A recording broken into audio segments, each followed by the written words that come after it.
Hello दोस्तों, मैं शिवशंकर इलाहाबादी और आपका बहुत बहुत स्वागत है आपके अपने चैनल शिवशंकर इलाहाबादी में।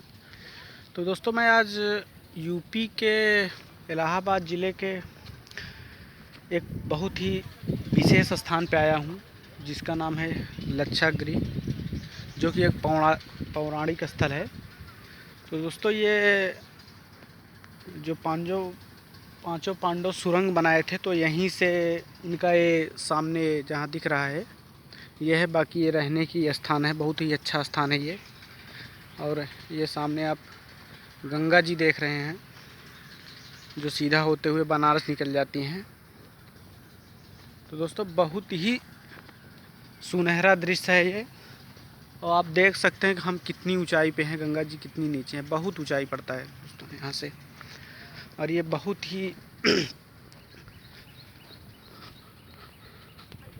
और आप देख सकते हैं मैं कितनी ऊंचाई पे खड़ा हूँ, गंगा जी कितनी नीचे और कितनी तेज़ धारा है। शायद कोई अगर जाए तो बचे ना बह जाएगा।